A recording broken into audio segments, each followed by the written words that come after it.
च कल्पतरुभ्यश्च कृपा सिन्धुभ्यैव च पतितानां पावनं वैष्णव्यो नमो नमः। हे कृष्ण करुणा सिन्धु दीनबन्धु जगत्पते गोपीश गोपिकान्त राधाकान्त नमस्तुते। तप्त कंचन गौरांगी राधे वृंदावनेश्वरी वृषभानुसुते देवी प्रणमामि हरिप्रिये। श्री कृष्ण चैतन्य प्रभु नित्यानंद से अद्वैत गदाधर शिवासादि गौर भक्त वृंद। हरे कृष्ण कृष्ण कृष्ण हरे हरे हरे राम राम राम हरे हरे। मोर परम आराध्य तम गुरुपाद श्रेष्ठ दर्शक श्री भक्ति वेदांत बोधन महाराज का चरण रे मोर अनंत कोटि दंडवत प्रणाम ज्ञापन करुछि। तत्पश्चात जय नित्य लीला प्रविष्ट श्री नारायण गोसाई महाराज का चरण कमल रे मोर अनंत कोटि दंडवत प्रणाम ज्ञापन करुछि। एवं आमर भक्ति वेदांत श्रीधर महाराज की चरण रे मध्य मोर अनंत कोटि दंडवत प्रणाम ज्ञापन करुछि। एवं समस्त रूपानुवर्ग अनंत रूपानुवर्गर जेते माने सब अछंती अनंत कोटि वैष्णव वृद्ध एवं षड गोस्वामी समस्त चरण कमल रे मो दंडवत प्रणाम ज्ञापन करुछि एवं तांकर अहेतुकी कृपा प्रार्थना करुछि। ऑनलाइन रे उपस्थित समस्त वैष्णव भक्त वृंदक एवं श्यामानंद प्रभु जी राय रामानंद प्रभु जी के चरण रे मोर अगाधर तेबे मत ड्यूटी टाइम हे जाछि जेति समय रे जेति कहबी जा आसीबो। आजिर विषय वस्तु होची भगवान किए आलोचना करिबा जे प्रकृତରେ भगवान किए आमे माने त जहांको माने ताहांको भी भगवान कहि दउछे ना। भगवान किए देवा देवी किए भगवान विषय जहाँ भी आमे आज किछि सुनिबा से सबु ही शास्त्र आधारित। आमे मनमुखी ही कहबानी जहाँ ही शास्त्र लेखा छै से उपरे कहबा। जेमती शास्त्र ही केवल भगवान को जानिबार सठिक उपाय आमे आ कोनोसी उपाय रे भगवान को जानि परिबानी हम सेति की योग्यता नै। तेणु करी शास्त्र को जानिबार त हमर योग्यता माने नाही भगवान सेति पय शास्त्र माध्यम रे ही कहि जाइछंती माने भगवान किए कोण तांका संबंध रे। तेणु शास्त्र को जदि आमे न मानिबा ताले कोनोसी उपाय भी नाही आमे भगवान को मानिबा बा भगवान को जानिबा। जदि जने माइक्रोफोन को जदि जने माइक्रोस्कोप को मानिबनी तेबे केबे हेले जीवाणु भूताणु अछंती बोली से डाक्तर हेले भी कोन देखि परिबो कि कारण खाली आखको केबे जीवाणु भूताणु देखा जांतिनी। तेणु करी जीवाणु भूताणु मानिबार एकमात्र माध्यम होची कि माइक्रोस्कोप। सेमती आमे शास्त्र जो भगवान को जानिबार एकमात्र उपाय होची शास्त्र। जदि जने जदि तांको मां को कथारे विश्वास न करे ता बापा किए बोली ताले ता जीवन कटि जीव पछे से केबे भी जानि परिबनी जे तार बापा किए बोली केबे भी संभव नुहे। सेही भली जने जदि शास्त्र उपरे आमे विश्वास न करिबा शास्त्र माने कोन सत शास्त्र शास्त्र जा भगवान को मुखरु निसृत होईची ताहाକୁ शास्त्र कुआ जाय। जो शास्त्र रे भक्ति विषय आलोचना करा जायछि जो शास्त्र भक्ति विषय आलोचना करा जायनि माने हरि भक्ति विषय आलोचना करा जायनि माने से शास्त्र नु तेणु भगवान को भजन करिया ପାଇଁ कि शास्त्र रे ही कुआ जायछि। ताहले आज जानिबे आमे भगवान किए ना। आजिकाली दुनिया रे बा ए जगत रे भगवत विश्वास दृष्टि मनीष दुई प्रकार ए जगत रे अछंती। भगवान को संबंध रे प्राय विभ्रांत अछंती। किए भगवान को मानुचंती तो किए मानु नांती। किए मनीष भितरे भगवान देखिलानी तो किए उइहुंकरे काठ पत्थर रे एमती सब भगवान देखिलानी। तेणु प्राय विभ्रांत होइचंती। तेणु साधारण रूप रे ए जगत रे यदि भगवान उपरे कहार विश्वास अछि तो कहार नाही। सेही दृष्टि आम जीव मान को दुई भाग विभक्त कराଯାଇଛି कौन जने नास्तिक आउ जने हेले आस्तिक। नास्तिक माने हेला न अस्ति माने तांको मतरे भगवान नाहांती जदि अछि ताले हमको भगवान देखाओ। भगवान अस्तित्व को से स्वीकार करती नहीं।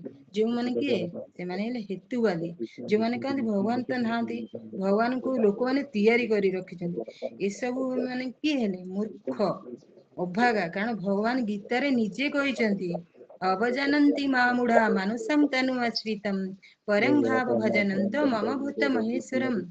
मु जेतेबेले मनीष रूप रे अवतीर्ण हुए ना सेतेबेले मूर्ख माने मते अवज्ञा करंती कि जानी पारंती नहीं कहंती माने कृष्ण को मानंतीनी ଯେମିତି ଆମର 16,000 ଯେ କହନ୍ତି କୃଷ୍ଣ ତ 16,108 ରାଣୀଙ୍କ ସହିତ ରାସଲୀଳା କରିଥିଲେ, ତାଙ୍କର ତ ଚରିତ୍ର ଖରାପ, ସିଏ କଣ ଭଗବାନ?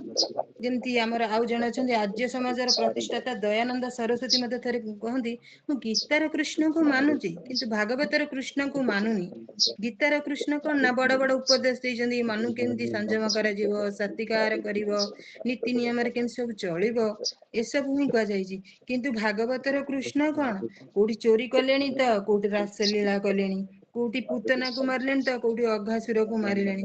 ଏଇ ସବୁ କାମ ଯୋଗୁ ତେଣୁକରି ମୁଁ ଭାଗବତର କୃଷ୍ଣଙ୍କୁ ମାନୁନି। ତେଣୁ ଏମାନଙ୍କୁ କଣ କୁହାଯିବ? ମା ମୂଢ, ମାନେ ମୂଢ ମାନେ କିଏ? ଯିଏ ବଡ ବଡ ପଣ୍ଡିତ ହେଇକି ବି ଭଗବାନଙ୍କର ଅସ୍ତିତ୍ୱ ମାନୁନାହାନ୍ତି, ସେ ମୂଢ ନୁହଁନ୍ତି। ଆଉ ତାହେଲେ କଣ କହିବା ଆମେ ତାଙ୍କୁ? ମୂର୍ଖ ସେମାନେ, ମୂଢ ମାନେ ମୂର୍ଖ। ଯେପରି ଯଦି ଜାଣି କହିବା ମୋର ପଛପଟ ମୁଁ ତ ଦେଖି ନାହିଁ, ତା ମାନେ ମୋର ପିଠି ନାହିଁ।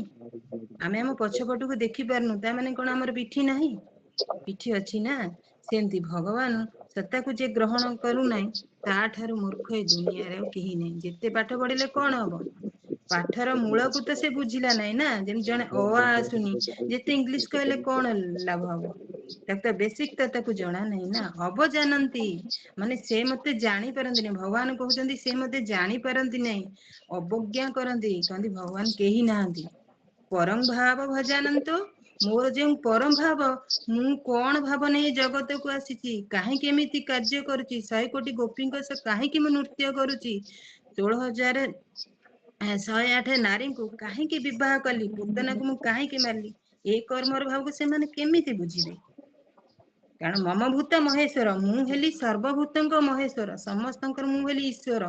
ସମସ୍ତେ ମତେ ବୁଝି ପାରିବେନି, କାରଣ ସେମାନେ ମୂଢ ବା ମୂର୍ଖ। ତେଣୁ ଭଗବାନ କଣ କହନ୍ତି? ସେମାନେ କହନ୍ତି ଭଗବାନ ନାହାନ୍ତି।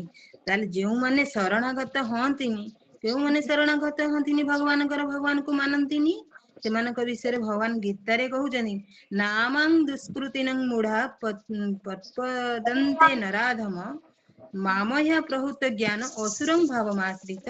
ଦୁଷ୍କୃତିମାନ ମାନେ ଜଣେ ଲୋକ ଭଗବାନଙ୍କର କେତେ କୋଉମାନେ ଶରଣାଗତ ହୁଅନ୍ତି ନାଇଁ, ନ ମା ଦୁଷ୍କୃତି ମାନେ ଯୋଉମାନଙ୍କର ସୁକୃତି ନାହିଁ। ସୁକୃତି ମାନେ କଣ? ଉତ୍ତମ କୃତି, ଯୋଉମାନେ ଭଲ କାମ ପୂର୍ବ ଜନ୍ମରେ କରିଛନ୍ତି, ଭଗବତ ସେବା କରିଛନ୍ତି, ଭଗବାନ କୃପା ତାଙ୍କୁ ପ୍ରାପ୍ତ ହୋଇଛି।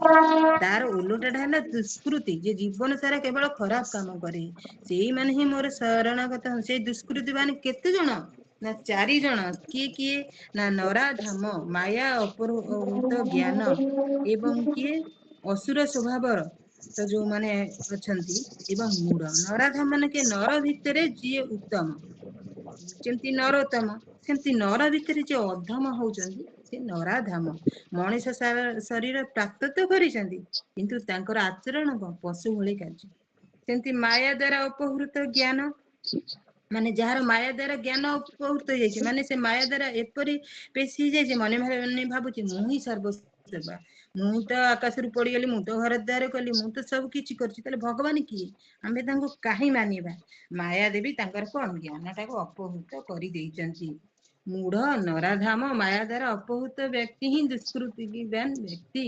ଅସୁର ସ୍ୱଭାବ, ଆଉ ଗୋଟେ କିଏ ହେଲେ ଅସୁର ସ୍ୱଭାବ, ଯିଏ ବାଣାସୁର, ଅଘାସୁର ଇତ୍ୟାଦି, ଯେପରି ତାଙ୍କ ସମ୍ମୁଖରେ ଭଗବାନ ତ ଛିଡା ହେଇଛନ୍ତି, ସିଏ କିନ୍ତୁ ତା ଭଗବାନଙ୍କୁ ସାଧାରଣ ବ୍ୟକ୍ତି ଭାବିକି ତାଙ୍କୁ ମାରିବାକୁ ଆସନ୍ତି। ତେଣୁକରି ଭଗବାନ କଣ କହୁଛନ୍ତି? ଏଇ 4 ଜଣ ବ୍ୟକ୍ତି ହିଁ ଭଗବାନଙ୍କ ଶରଣାଗତ ହୁଅନ୍ତିନି, ଭଗବାନଙ୍କୁ ମାନନ୍ତିନି, ଅବଜ୍ଞା କରନ୍ତି।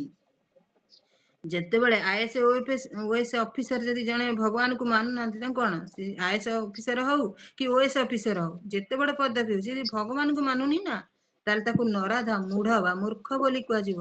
କାରଣ ସେ ସମସ୍ତଙ୍କର ମୂଳ ବସ୍ତୁ କିଏ? ଭଗବାନ। ଯେତେ ସୃଷ୍ଟିରେ ଯାହା ବି କିଛି ବସ୍ତୁ, ସମସ୍ତଙ୍କର ମୂଳ ତ ଭଗବାନ ନା, ସେ ତାଙ୍କୁ ମାନୁନି, ତାହେଲେ ସେ ଯେତେ ବଡ ପଦବୀ ପାଇଲେ ମୂଲ୍ୟ କଣ ଅଛି? ତା ଠାରୁ ମୂର୍ଖ ଆଉ ଜଗତରେ କେହି ନାହିଁ।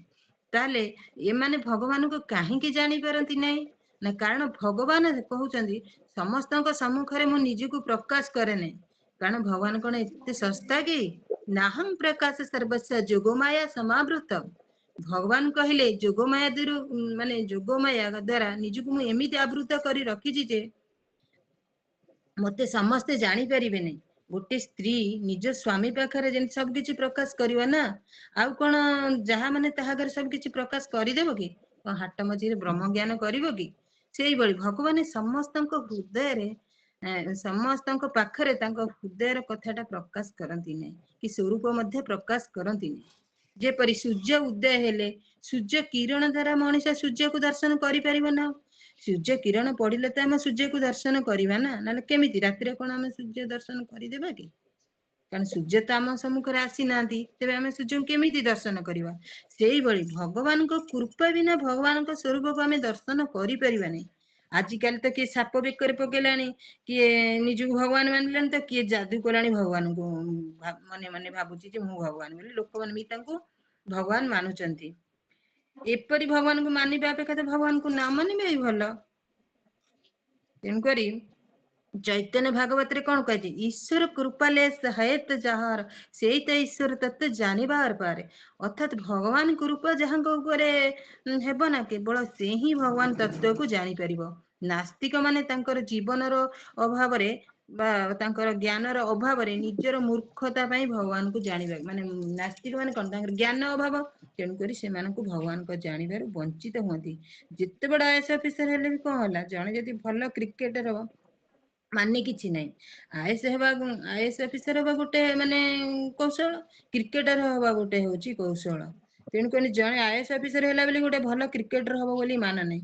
ସେଇପରି ଜଣେ ବହୁତ ଶାସ୍ତ୍ର ବେଦ ଶାସ୍ତ୍ର ପଢୁଛି କିନ୍ତୁ ଜଣେ ପଣ୍ଡିତ ହେଇଗଲା, ତା ମାନେ କଣ ସେ ଭଗବାନଙ୍କୁ ଜାଣିଦେବ କି? ତା ପକ୍ଷେ ଯେତେ ବେଦ ଶାସ୍ତ୍ର ପଢୁ, ଯଦି ଭଗବାନଙ୍କ କୃପା ନ ହେଇଛି ସେ ଭଗବାନଙ୍କୁ କେବେ ବି ଜାଣିପାରିବ ନାହିଁ। ତେଣୁ ସେତେବେଳେ ଆମେ କଣ ଜାଣିଲେ ତାହେଲେ, ଯେ ଯେତେବେଳେ କୁହାଯିବ ଆସ୍ତିକ ଏପର୍ଯ୍ୟନ୍ତ ଆମେ ଜାଣିଲେ ନାସ୍ତିକ ବିଷୟରେ, ମାନେ ଏମାନେ ନାସ୍ତିକ କଣ ପାଇଁ ନା ଭଗବାନଙ୍କ କୃପା ଏମାନଙ୍କ ଉପରେ ହେଇନି। ଏମାନଙ୍କ ପାଖରେ 4ଟି ଗୁଣ ଅଛି, କଣ ନା ମୂଢ, ନରାଧାମ, ମାୟା ଦ୍ଵାରା ସେମାନଙ୍କର ଜ୍ଞାନ ଅପହୃତ ହେଇଯାଇଛି, ଏବଂ ଅସୁର ସ୍ୱଭାବର ବ୍ୟକ୍ତି ଯୋଉମାନେ ବୁଦ୍ଧିଜୀବୀ, ସେଇମାନେ ହିଁ ଭଗବାନଙ୍କୁ ସ୍ୱୀକାର କରନ୍ତି ନାହିଁ। ତେବେ ଦ୍ୱିତୀୟରେ କିଏ ଆସିଲେ ନା ଆସ୍ତିକ। ନାସ୍ତିକଙ୍କ କଥା ଗଲେ ଆସ୍ତିକ, ଯେଉଁମାନେ ଭଗବାନ ବୋଲି ଅଛନ୍ତି ମାନନ୍ତି, କିନ୍ତୁ ଯେ ଆସ୍ତିକ ମାନେ କିଏ? 2 ପ୍ରକାର। ଯେ ଆମ୍ଭେ ମାନେ ଯେମିତି ଆସ୍ତିକ ମାନେ ଭଗବାନଙ୍କୁ ମାନୁଛେ ଯେ ଭଗବାନ ହିଁ ଅଛନ୍ତି, କିନ୍ତୁ ସେମାନେ କିଏ? 2 ପ୍ରକାର, ସାକାରବାଦୀ ଆଉ ନିରାକାରବାଦୀ। ସାକାର ମାନେ ଯୋଉମାନେ ଭଗବାନଙ୍କର ହାତ, ଗୋଡ, କାନ ଇତ୍ୟାଦି ଅଛି ଭାବନ୍ତି, ସେମାନେ ସାକାରବାଦୀ। ନିରାକାରବାଦୀ ମାନେ କଣ? ଭଗବାନଙ୍କୁ ଶୂନ୍ୟ ବୋଲି ଭାବନ୍ତି। ସେ କାହିଁକି ନା ସେ ଯୋଉ ଆଲୋକର ଜ୍ୟୋତିଟା ବାହାରୁଛି ସେ ହିଁ ଭଗବାନ, ସେ ହିଁ ଶୂନ୍ୟ, ତାଙ୍କର ଆଉ କିଛି ନାହିଁ। ସେ କିଏ ନା କାହିଁକି ସେମାନେ ଦେଖିପାରନ୍ତି ନାହିଁ ନା ତାଙ୍କର କଳୁଷିତ, ତାଙ୍କର ଚକ୍ଷୁଟା କଳୁଷିତ ହେଇଯାଇଛି। ସେଥିପାଇଁ ସେମାନେ ଭଗବାନ, ତାଙ୍କ ଦୃଷ୍ଟି ଶକ୍ତି ଦ୍ଵାରା ସେମାନେ ଭଗବାନଙ୍କୁ ଦେଖି ପାରନ୍ତି। ତାହେଲେ ସେମାନଙ୍କୁ ଭଗବାନ ନିରାକାର ବୋଲି କହନ୍ତି। ସେମାନଙ୍କ ମଧ୍ୟରୁ କେହି ନିରାକାର ଜ୍ୟୋତିର ଉପାସନା କରନ୍ତି ତ କେହି ଶୂନ୍ୟର ଉପାସନା କରନ୍ତି। ଏମାନଙ୍କର ମତ କଣ? ପରମ ବ୍ରହ୍ମ ହିଁ ହଉଛନ୍ତି ନିରାକାର, ମାନେ ତାଙ୍କର ଆକାର ହିଁ କିଛି ନାହିଁ। ଆଉ ନିରାକାର ବ୍ରହ୍ମଙ୍କ ଠାରୁ ହିଁ ସବୁ କିଛି ଆସିଛି, ଆଉ ପରମ ବ୍ରହ୍ମ ହିଁ ସତ୍ୟ। ଆଉ ନିରାକାର ବ୍ରହ୍ମ ଆକାର ରୂପ ଯେତେବେଳେ ନିରାକାର ମାନେ ଶୂନ୍ୟ, ଯେତେବେଳେ ସେ ଆକାର ଧାରଣ କରିଦିଅନ୍ତି, ସେତିକିବେଳେ ସେ କଣ? କୃଷ୍ଣ, ନାରାୟଣ, ରାମ ହେଇକିରି ଆସନ୍ତି। ଯେଉଁଟା ଭୁଲ ତ ନୁହେଁ, କିନ୍ତୁ କମ୍ପ୍ଲିଟ ନଲେଜ ନୁହେଁ। କାରଣ ଭଗବାନ ଏ ବିଷୟରେ କହିଛନ୍ତି, ଅବକ୍ତା ବ୍ୟକ୍ତି ମାପନମ ମନ୍ୟନ୍ତେ ଅବୃଦ୍ଧ ମାନେ ଯୋଉମାନେ ବୃଦ୍ଧିହୀନ ମଣିଷ, ଯୋଉମାନେ ମୂର୍ଖ ମଣିଷ, ସେମାନେ ମତେ ଜାଣନ୍ତି ନାହିଁ। ସେମାନେ କଣ ଭାବନ୍ତି? ମୁଁ ଅବ୍ୟକ୍ତ, ପୂର୍ବରୁ ମୁଁ ଅବ୍ୟକ୍ତ ଥିଲି, ଏବେ ବ୍ୟକ୍ତିତ୍ୱ ଗ୍ରହଣ କରିଛି। ମାନେ ପୂର୍ବରୁ ମୁଁ ନିରାକାର ଥିଲି, ନିର୍ବିଶେଷ ଥିଲି, ଏବେ ଆକାର ନେଇକି ଆସିଛି, ରାମକୃଷ୍ଣ ରୂପରେ ଏବେ ଆସିଛି। ଏଇଟା ବୁଦ୍ଧିହୀନ ବ୍ୟକ୍ତି ହିଁ କୁହନ୍ତି।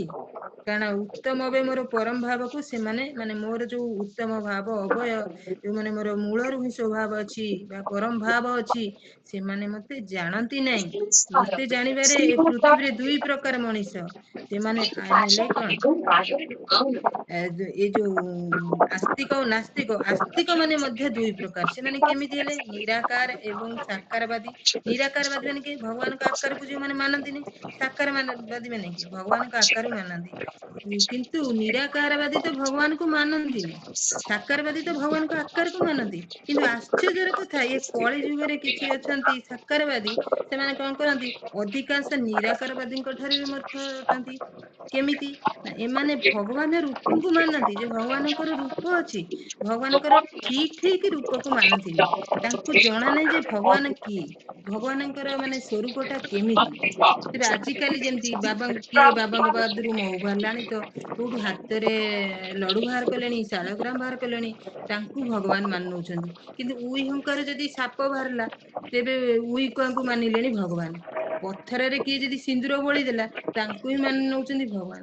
ଏଭଳି ପ୍ରାୟତଃ ଆମ ମାନଙ୍କ ଚାରିପଟେ ଲୋକ ଅଛନ୍ତି। ନିରାକାର ନା ସାକାର ନା ବି ଏମାନେ ଯାଉନାହାନ୍ତି। ନା ଏମାନଙ୍କର ସିଦ୍ଧାନ୍ତ କିଛି ଠିକ ବି ନୁହଁ। ଯାହାକୁ ପାଇଲେ ତାହାକୁ ହିଁ ଭଗବାନ ମାନିବି। ଏଭଳି ଭଗବାନଙ୍କୁ ମାନିବାରୁ ତ ଭଲ ହବ ଭଗବାନଙ୍କୁ ନ ମାନିବା। ତେବେ ପ୍ରଶ୍ନ ଆସେ ଭଗବାନ କିଏ? ନା କୋଉଠି ପୃଥିବୀରେ ଅଛି ଜାଣିବାକୁ ହେଲେ ଆମକୁ ଭୂଗୋଳ ବା ଜିଓଗ୍ରାଫି ଜାଣିବାକୁ ହେବ। ସେ ରୋଗ ନିବାରଣ ପାଇଁ ଯେମିତି ମେଡିସିନ ସମ୍ବନ୍ଧରେ ବା ମେଡିକାଲ ବହି ପଢିବାକୁ ହେବ। ଘର କରିବାକୁ ହେଲେ ଯେମିତି ଇଞ୍ଜିନିୟର ବହି ପଢିବାକୁ ହେବ, ଠିକ ସେଭଳି ଭଗବାନ ସମ୍ପର୍କରେ ଜାଣିବାକୁ ହେଲେ ଆମକୁ ବେଦ ଶାସ୍ତ୍ର ଜାଣିବାକୁ ହେବ। ଶାସ୍ତ୍ର ବିନା ଆମେ କେବେ ବି ଭଗବାନଙ୍କୁ ଜାଣିପାରିବା ନାହିଁ, ଯାହା ବି ହେଇଯାଉ। ତେଣୁକରି ଭଗବାନ ଶବ୍ଦର ଅର୍ଥ କଣ? ଦୁଇଟି ଶବ୍ଦରୁ ଯୁକ୍ତ ବାନ, ମାନେ କୌଣସି ଶବ୍ଦରେ ଯଦି ବାନ ଆମେ ଲଗେଇ ଦଉଛେ ନା, ଯେମିତି ବିଦ୍ୟାରେ ବିଦ୍ୟାବାନ, ଗୁଣରେ ବାନ ଲଗେଇଲେ ଗୁଣବାନ, ଶକ୍ତିମାନ, ମାନେ ଯାହାଙ୍କ ପାଖରେ ବିଦ୍ୟା ଅଛି ସେ ହେଲେ ବିଦ୍ୟାବାନ। ସେମିତି ଯାହାଙ୍କ ପାଖରେ ଧନ ଅଛି ସେ ହେଲେ ଧନବାନ। ସେମିତି ଯାହାଙ୍କ ପାଖରେ ଭୋଗ ଅଛି ସେ ହେଲେ ଭଗବାନ। ତାହେଲେ ଭୋଗ କିଏ? ଭୋଗ ଶବ୍ଦର ଅର୍ଥ ରୂପରେ ଐଶ୍ୱର୍ଯ୍ୟ ସମଗ୍ରସ୍ୟ ବିଜୟ ଶ୍ରିୟ ଜ୍ଞାନ ଇତ୍ୟାଙ୍ଗନା, ମାନେ ଏଇ ଜିନିଷ ଯାହା ପାଖରେ ଅଛି ସେ ହିଁ ତାକୁ କୁହାଯାଏ ଭୋଗ। 6ଟି ଜିନିଷ କଣ? ନା ଐଶ୍ୱର୍ଯ୍ୟ, ବିଜୟ, ଯଶ, ଶ୍ରିୟ, ଜ୍ଞାନ, ବୈରାଗ୍ୟ। ମାନେ ଐଶ୍ୱର୍ଯ୍ୟ ମାନେ ସମସ୍ତ ଐଶ୍ୱର୍ଯ୍ୟ, ସମସ୍ତ ମାନେ ଖ୍ୟାତି, ସମସ୍ତ ସ୍ତ୍ରୀ ମାନେ ସୁନ୍ଦରତା, ସମସ୍ତ ବୀର୍ଯ୍ୟ ମାନେ ସମସ୍ତ ବଳ, ସମସ୍ତ ଜ୍ଞାନ ମାନେ ଯେତେ ଜ୍ଞାନ ଅଛି ସବୁ ଜ୍ଞାନ, ସବୁ ବୈରାଗ୍ୟ ଯାହା ପାଖରେ ଅଛି ତାକୁ ହିଁ କୁହାଯାଏ ଭୋଗ। ଯେମିତି ମାନେ ଏଇ 6ଟି ଜିନିଷ ଯଦି ପୂର୍ଣ୍ଣ ମାତ୍ରାରେ, ମାନେ ଅଳ୍ପ ବି ନୁହଁ, ପୂର୍ଣ୍ଣ ମାତ୍ରାରେ ଯାହା ପାଖରେ ଅଛି ତାହେଲେ ହିଁ ତାଙ୍କୁ ଭଗବାନ କୁହାଯିବ, ଭୋଗ କୁହାଯିବ। ଯେମିତି MBBS ପଢିଛି ଜଣେ, ସେ ଡାକ୍ତର, ସେ ମୁହଁ ଉଠାଇ ଚାଲି ଆସିଲେ ତାକୁ ଆମେ କହିବା ଡାକ୍ତର ବୋଲିକି, ମାନେ ଯିଏ ମାନେ ସେ ଯଦି ପଳେଇ ଆସିବ, ସେଇପରି ଯିଏ MBBS ପାଠ ପଢିଥିବ ସେ ଡାକ୍ତର ନା।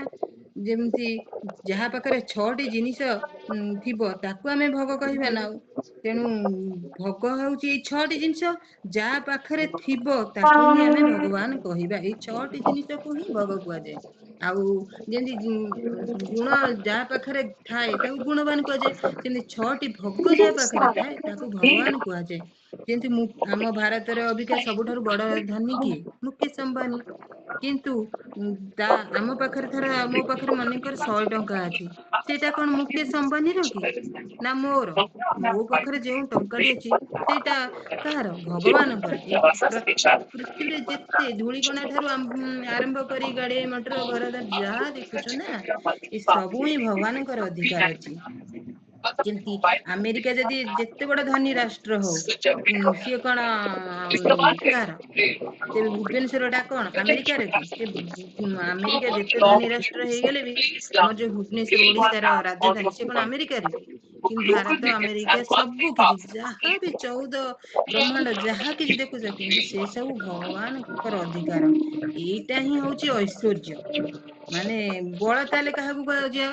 ଯେମିତି ସବୁ ବଳର ମାଲିକ ଭଗବାନ, କିମ୍ବା ସମସ୍ତ ବଳର ସ୍ରଷ୍ଟା ହେଲେ ଭଗବାନ। ତାଙ୍କ ଠାରୁ ହିଁ ସମସ୍ତ ବଳ ଆସିଛି। ଦେଖ ଭଗବାନଙ୍କ ଠାରୁ କିଏ ଆସିଲେ? ବଳଦେବ ପ୍ରଭୁ। ସେ ହେଲେ କଣ? ବଳର ଅଧିଷ୍ଠାତ୍ରୀ ଦେବ। ସେ ବଳଙ୍କର ଅଂଶର ଅଂଶର ଅଂଶର ଅଂଶ ହେଲେ ଶେଷନାଗ।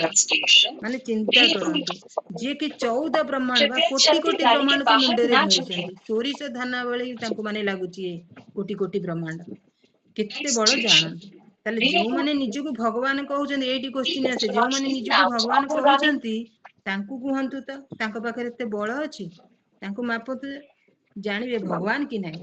ଏଇଥିରୁ ଯୋଉମାନେ ଆଜିକାଲି କହିଦଉଛନ୍ତି, ଯାହାକୁ ମାନେ ତାକୁ ଦେଖିଛି ସେଇ ଇଏ ଭଗବାନ, ଏଇ ଭଗବାନ ବାହାରିଛନ୍ତି, ଚାଲ ଏଠିକି ଯିବା, ତାଙ୍କୁ କୁହନ୍ତୁ ତାଙ୍କର ଏତିକି କ୍ଷମତା ଅଛି ଏତେ କୋଟି କୋଟି ବ୍ରହ୍ମାଣ୍ଡକୁ ଧାରଣ କରିପାରେ? ଯେ ଭଗବାନଙ୍କର କେତେ ଅଂଶର ଅଂଶ, ଭଗବାନ ସ୍ୱୟଂ ତାଙ୍କ କେତେ ଅଂଶର ଅଂଶ, ଯଦି ଏତେ 14 ବ୍ରହ୍ମାଣ୍ଡ, କେତେ କୋଟି କୋଟି ବ୍ରହ୍ମାଣ୍ଡକୁ ଧାରଣ କରିପାରୁଛନ୍ତି, ଆଜିକାଲି ଯିଏ ମାନେ ସିଏ ଭାରି କହିଦଉଛନ୍ତି ଭଗବାନ ତାଙ୍କ ପାଖରେ ଏତେ କ୍ଷମତା ଅଛି।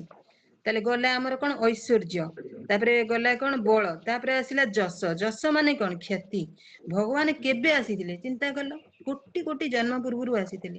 ସତେ ଲାଗୁଛି ଯେମିତି ଆଜି କାଲି ଆସିଛନ୍ତି, କିନ୍ତୁ ପୁରା ବିଶ୍ୱ ବ୍ରହ୍ମାଣ୍ଡରେ ତାଙ୍କର 14 ବ୍ରହ୍ମାଣ୍ଡରେ ଏବେ ବି ଖ୍ୟାତି ରହିଛି, ସମସ୍ତେ ତାଙ୍କୁ ଜାଣନ୍ତି। ଏମିତି କିଏ ଅଛି ଯିଏ ଭଗବାନଙ୍କୁ ପ୍ରଣାମ କରୁନାହିଁ କହିଲ? ଏମିତି କିଏ ଅଛି ଯାହାକୁ ଭଗବାନ ପ୍ରଣାମ କରୁଛନ୍ତି କି? ଅଛନ୍ତି କି? କାରଣ ଭଗବାନଙ୍କୁ ସମସ୍ତେ ପ୍ରଣାମ କରୁଛନ୍ତି, ଭଗବାନଙ୍କ ଉପରେ କେହି ନାହାନ୍ତି, ଭଗବାନ କାହାକୁ ପ୍ରଣାମ କରୁନାହାନ୍ତି। ତେଣୁକରି ତାଙ୍କ ଆଜି ପର୍ଯ୍ୟନ୍ତ ବି ଯଶ ରହିଛି। ଶ୍ରୀୟ, ଶ୍ରୀୟ ମାନେ କଣ ସୁନ୍ଦରତା। ଭଗବାନଙ୍କ ଠାରୁ ସୁନ୍ଦରତା ଦୁନିଆରେ କେହି ଅଛି କହିଲେ? କୃଷ୍ଣ କେଡେ ସୁନ୍ଦର ତାଙ୍କର ଫଟୋରେ ଦେଖୁଥିବେ।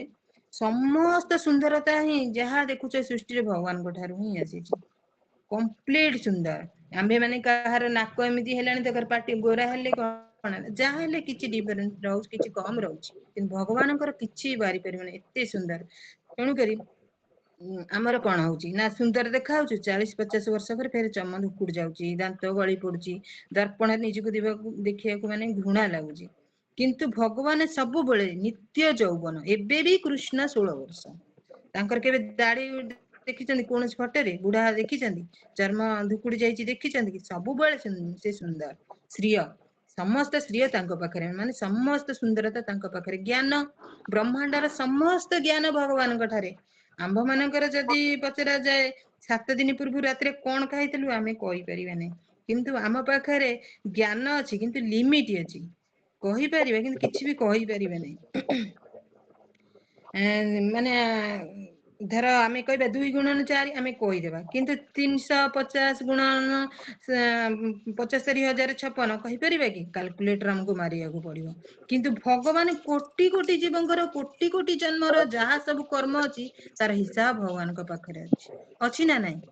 ଯେମିତି ଏକ୍ସାମ୍ପଲ, ଭୀଷ୍ମ ଥରେ କଣ ହେଲା, ସରଶଯ୍ୟାରେ ପଡିଥିଲେ, ଚିନ୍ତା କଲେ, କୃଷ୍ଣ ତାଙ୍କ ପାଖକୁ ଆସିଛନ୍ତି, ଚିନ୍ତା କଲେ, ଚିନ୍ତା କରି ପଚାରିଲେ କୃଷ୍ଣଙ୍କୁ, ଓ ତ 72 ଜନ୍ମ ହେଲାଣି, ମୁଁ ଦେଖିଲି କାୟ ମାନ ବାକିରେ ମୁଁ କାହାକୁ କଷ୍ଟ ଦେଇନି, ତେବେ ଏତେ ସରଶଯ୍ୟା କରି କଷ୍ଟ ମୁଁ କଣ ପାଇଁକି ଭୋଗ କରୁଛି? କୃଷ୍ଣ କହିଲେ 73 ଜନ୍ମ ସିନା ଦେଖିଲ, ତାର କର୍ମ ଫଳ 73 ଜନ୍ମ 72 ଜନ୍ମ ଦେଖିଦେଲ, କିନ୍ତୁ 73 ଜନ୍ମକୁ ଦେଖିଲ। 73 ଜନ୍ମରେ କଣ କରିଛ ସେଇଟା ଦେଖ, ତାର କର୍ମ ଫଳ ହିଁ ଏବେ ଭୋଗୁଛ। କର୍ମ ଫଳ କାହାକୁ ଛାଡେ ନାହିଁ। କହିବାର କଥା ହେଲା କଣ, ଭଗବାନଙ୍କର କେତେ ଜ୍ଞାନ, ଆମ ମାନଙ୍କର ବର୍ଷ କି ହେଲେ 6 ମାସର କିଛି କଥା ମନେ ରହିବ, ତାପରେ ହିଁ ମନେ ପଡିବନି। କିନ୍ତୁ ଭଗବାନ କୋଟି କୋଟି ଜନ୍ମର ବି ମାନେ କର୍ମ ଫଳକୁ ମନେ ରଖିଛନ୍ତି। ତାପରେ ଆସିଲା ବୈରାଗ୍ୟ। ବୈରାଗ୍ୟ ମାନେ କଣ? ପ୍ରଚଣ୍ଡ ବୈରାଗ ଭଗବାନଙ୍କ ଭିତରେ। ଯେମିତି ଦ୍ୱାରିକାବାସୀ, ତାଙ୍କର ନିଜ ପରିଜନ ଥିଲେ, ସେମାନେ ଅନ୍ୟାୟ କାର୍ଯ୍ୟ କଲେ ବୋଲି ସମୁଦ୍ର ପାଣିରେ ଭଗବାନ ତାଙ୍କୁ ବୁଡାଇ ଦେଲେ।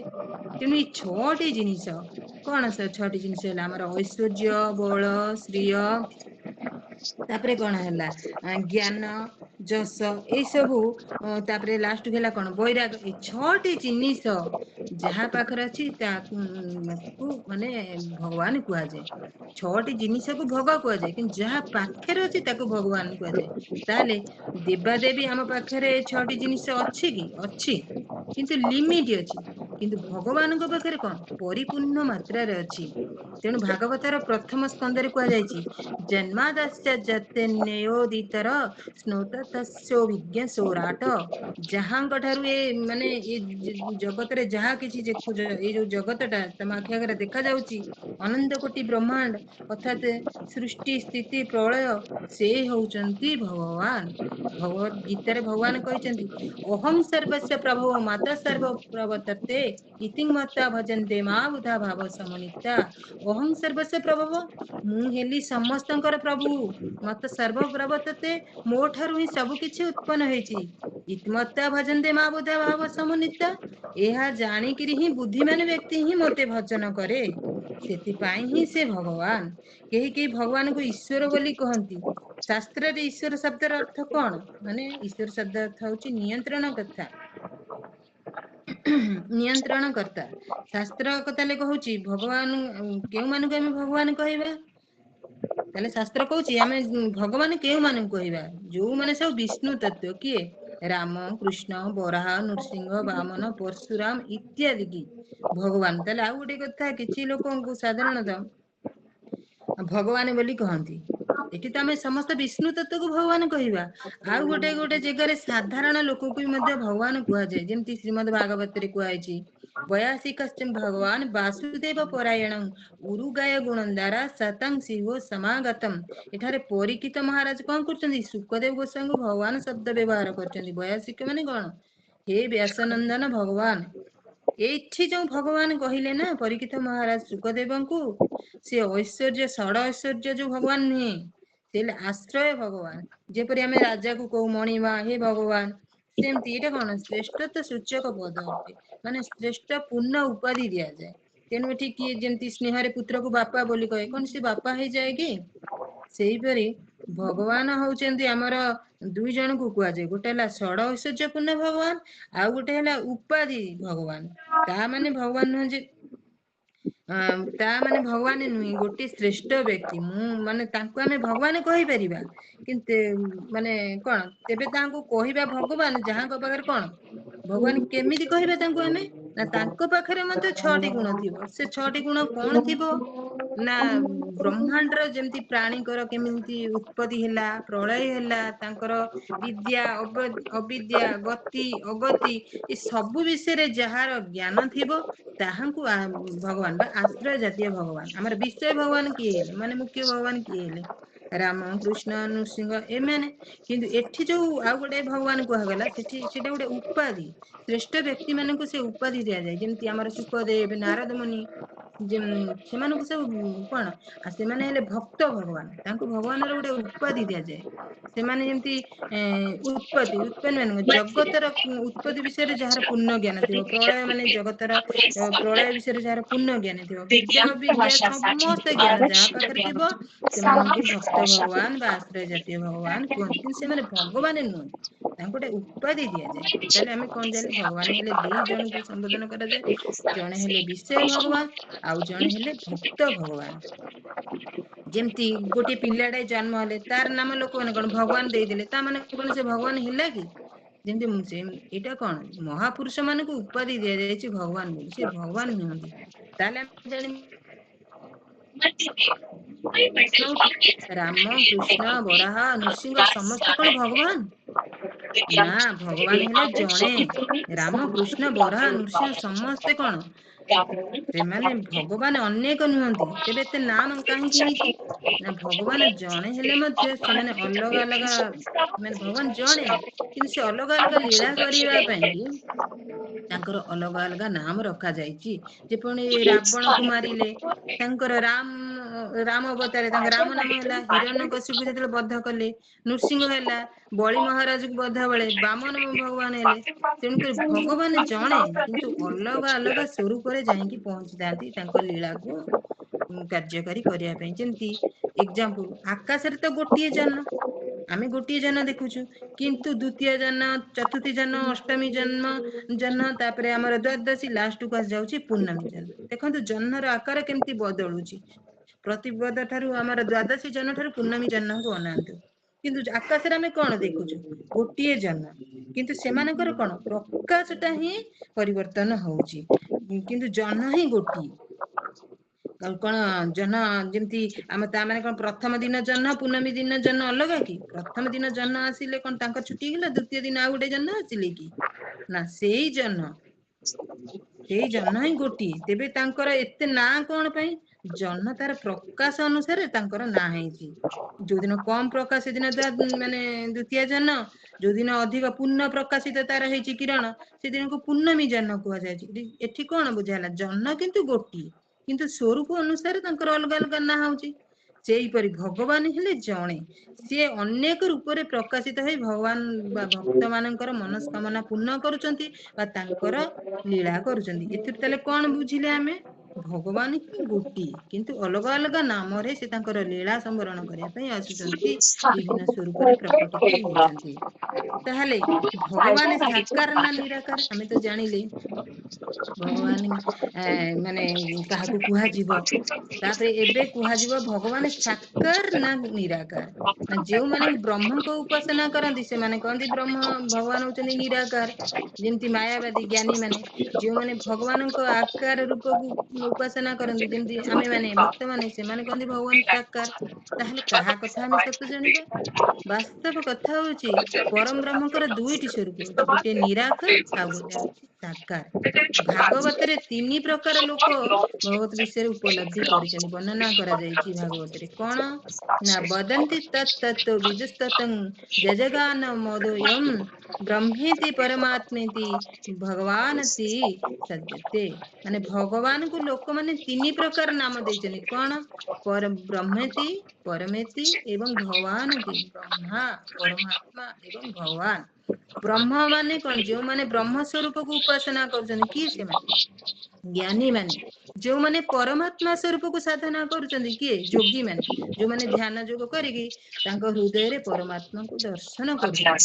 ଆଉ ଯୋଉମାନେ ଭଗବାନଙ୍କୁ ସଚ୍ଚିଦାନନ୍ଦ ବିଗ୍ରହ ରୂପରେ ଉପାସନା କରୁଛନ୍ତି, ତାଙ୍କୁ କଣ? ଭକ୍ତ କୁହାଯାଉଛି। ତାହେଲେ ଜ୍ଞାନୀର କାମ କଣ ହଉଛି?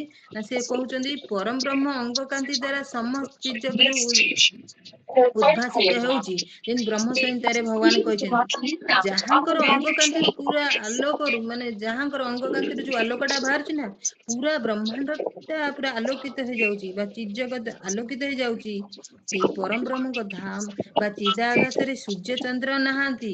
ଯେମିତି ନ ତଦ୍ ଭାସୟତି ସୂର୍ଯ୍ୟ ନ ତ ଭାସୟତି ଶଶାଙ୍କ ନ ପାବକ। ଭଗବାନ କଣ କହୁଛନ୍ତି? ମୋ ଧାମରେ ସୂର୍ଯ୍ୟ ନାହାନ୍ତି କି ଚନ୍ଦ୍ର ନାହାନ୍ତି। ତେବେ ତାହେଲେ ସେ ଧାମ ଟା କେମିତି ମାନେ ଆଲୋକିତ ହଉଛି? ଅନ୍ଧାର କି?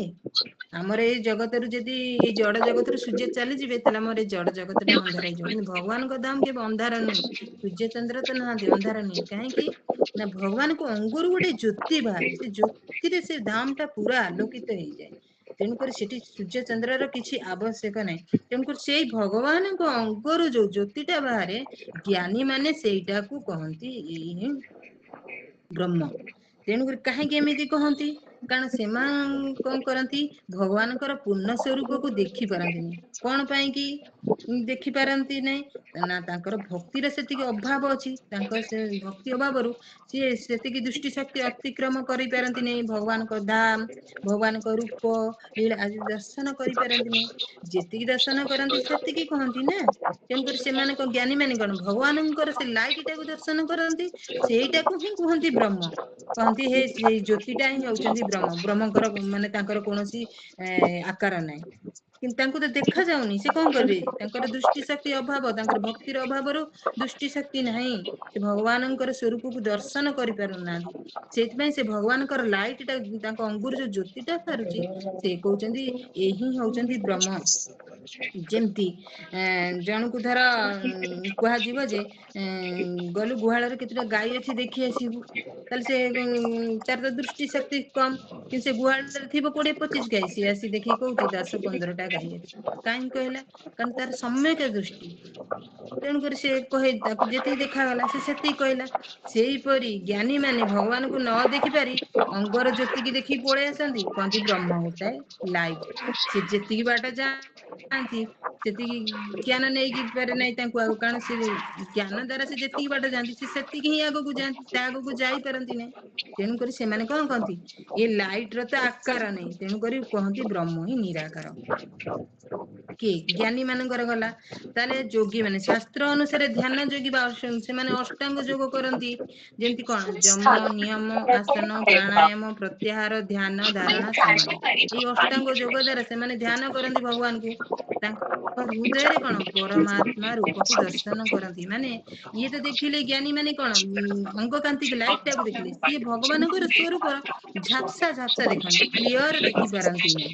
ସେଇଟାକୁ ତାଙ୍କ ହୃଦୟରେ ସେମାନେ ଦର୍ଶନ କରନ୍ତି। କିଏ? ଯୋଗୀ ମାନେ। ତାହେଲେ ଭଗବାନଙ୍କର ସର୍ବଶ୍ରେଷ୍ଠ ରୂପ କୁହ? ସର୍ବଶ୍ରେଷ୍ଠ ରୂପ ହଉଛି ଭଗବତ ସ୍ୱରୂପ। ପରମ ବ୍ରହ୍ମ ଭଗବାନଙ୍କର ସ୍ୱରୂପ ହଉଛି ସାକାର ସ୍ୱରୂପ, ପୁରା ଆକାର ଅଛି ତାଙ୍କର। ତାଙ୍କର ଗୋଡ ଆପଣ ମାନେ ଆମେ ମାନେ ଦେଖୁନେ ଫଟୋରେ, ତାଙ୍କର ଗୋଡ ହାତ ସବୁ କିଛି ଅଛି। କିନ୍ତୁ ଯୋଗୀ ଏବଂ ଜ୍ଞାନୀ ମାନେ ଭଗବାନଙ୍କର ହାତ ଗୋଡ ଦେଖି ପାରନ୍ତିନି। କିନ୍ତୁ ଭଗବାନଙ୍କର ଯୋଉ ଭକ୍ତ ମାନେ, ସେମାନେ କଣ କରନ୍ତି? ଭଗବାନଙ୍କର ପୁରା ସ୍ୱରୂପକୁ ଦେଖି ପାରନ୍ତି। ତେଣୁ ବ୍ରହ୍ମା ବ୍ରହ୍ମ ସଂହିତାରେ କହିଛନ୍ତି କଣ? प्रेमाञ्जने चूरित भक्तिविलोचनेन सन्त सदैव हृदयेषु विलोकयति यं श्यामसुन्दर चिन्ता गुणस्वरूप गोविन्द आदि पुरुषं तमं भजामि। ମାନେ ସନ୍ଥ ମାନେ ଭକ୍ତ ମାନେ ତାଙ୍କ ପ୍ରେମ ଭକ୍ତି ରୂପକ ନେତ୍ର ଦ୍ୱାରା ତାଙ୍କ ହୃଦୟରେ ଅଚିନ୍ତ ଗୁଣ ସ୍ୱରୂପ ଯାହାକୁ ଶ୍ୟାମ ସୁନ୍ଦର ରୂପେ ଦର୍ଶନ କରନ୍ତି। ମାନେ ଏଠି ଦେଖ ଜ୍ଞାନୀ ମାନେ କଣ କଲେ, ଭଗବାନଙ୍କର ଅଙ୍ଗ କାନ୍ତିର ଲାଇଟ ଟାକୁ ଦର୍ଶନ କଲେ, କିନ୍ତୁ ଯୋଗୀ ମାନେ କଣ କଲେ, ଯୋଗୀ ମାନେ ଦର୍ଶନ କରୁଛନ୍ତି କଣ ଭଗବାନଙ୍କର ଝାପ୍ସା, ମାନେ ଦୂରକୁ ଖାଲି ହାତ ଗୋଡ ଦେଖାଉଛି, କ୍ଲିୟର ମୁହଁ କି ଇଏ ଦେଖାଉନି, ସେ ଲାଇଟ କରି କିନ୍ତୁ ଝାପ୍ସା ଦେଖାଉଛି ଯେମିତି ହାତ ଗୋଡ ଅଛି କି, କିନ୍ତୁ ସେମାନେ ହୃଦୟରେ ଦେଖୁଛନ୍ତି। କିନ୍ତୁ ଭକ୍ତ ମାନେ କଣ, ଇଏ ଲାଇଟ କି ଟପି ସବୁ କିଛି ଟପିକିରି ଭଗବାନଙ୍କର ପ୍ରକୃତ ସ୍ୱରୂପ, ଯେ ଭଗବାନ ଶ୍ୟାମ ସୁନ୍ଦର, ତାଙ୍କର ହାତ ଗୋଡ ଅଛି, ଆଖି ଅଛି, ସବୁ ଦର୍ଶନ କରିପାରିବେ। ତାହେଲେ ଏଠି ଶ୍ରେଷ୍ଠ କୋଉମାନେ ହେଲେ, ଭକ୍ତମାନେ। ଭକ୍ତମାନେ ହିଁ ଭଗବାନଙ୍କର ଆକାରକୁ ଦର୍ଶନ କରିପାରୁଛନ୍ତି। ତେଣୁକରି ସେମାନେ ଯେତିକି ଦର୍ଶନ ସେଠି କହିଲେ ଯେ ପରମ ବ୍ରହ୍ମ ହିଁ ଜ୍ୟୋତି ସ୍ୱରୂପ, ଶୂନ୍ୟ ସ୍ୱରୂପ। ତେଣୁ ସନ୍ଥ ମାନେ ବା ଭକ୍ତ ମାନେ ତାଙ୍କର ପ୍ରେମ ଭକ୍ତି ଦ୍ୱାରା ବା ତାଙ୍କର ସେଇ ନେତ୍ର ଦ୍ୱାରା ତାଙ୍କର ହୃଦୟରେ ଅଚିନ୍ତ ଗୁଣ ସ୍ୱରୂପ ଯାହାକୁ ଶ୍ୟାମ ସୁନ୍ଦର ଭାବରେ ଦର୍ଶନ କରିପାରନ୍ତି। କାରଣ ତାଙ୍କର ହୃଦୟରେ ଭାବ ସେତିକି ଥାଏ, ସେ ଭଗବାନଙ୍କୁ ଦର୍ଶନ କରିପାରନ୍ତି। ଅର୍ଥାତ ବ୍ରହ୍ମା କଣ କହୁଛନ୍ତି, ଏଇଟା ହିଁ କମ୍ପ୍ଲିଟ ଦର୍ଶନ ଭଗବାନଙ୍କର, କଣ ଶ୍ୟାମ ସୁନ୍ଦର ରୂପ। ଏଇ ଦର୍ଶନ ବ୍ରହ୍ମା ଏବଂ ପରମାତ୍ମା ଠାରୁ, ଯୋଉମାନେ ବ୍ରହ୍ମ କହୁଛନ୍ତି ଭଗବାନ, ଯୋଉମାନେ ପରମାତ୍ମା କହୁଛନ୍ତି, ସେମାନଙ୍କ ଠାରୁ ଶ୍ରେଷ୍ଠ ଦର୍ଶନ ହଉଛି ଭଗବାନଙ୍କର, ଭକ୍ତଙ୍କର ଯୋଉ ଦର୍ଶନ କରନ୍ତି, ଭଗବାନଙ୍କର ସଚ୍ଚିଦାନନ୍ଦ ବିଗ୍ରହ ସ୍ୱରୂପ ଯୋଉ ଦର୍ଶନ କରନ୍ତି, ସେଇଟା ହିଁ ଶ୍ରେଷ୍ଠ ଦର୍ଶନ। ତେଣୁକରି ଶାସ୍ତ୍ରରେ ଭଗବାନଙ୍କର ତିନିଟା ସ୍ୱରୂପ ତ ବର୍ଣ୍ଣନା କରାଯାଇଛି। ତେଣୁକରି ଭଗବାନଙ୍କର ସଗୁଣ ସ୍ୱରୂପ ହିଁ ସମ୍ପୂର୍ଣ୍ଣ ସ୍ୱରୂପ। ଅନ୍ୟ ଦୁଇଟି କଣ, ତାଙ୍କର ପ୍ରକାଶ କେବଳ। ସଗୁଣ ମାନେ କଣ, ହାତ ଗୋଡ ଥିବ, ତାଙ୍କର ହିଁ ସମ୍ପୂର୍ଣ୍ଣ ସ୍ୱରୂପ।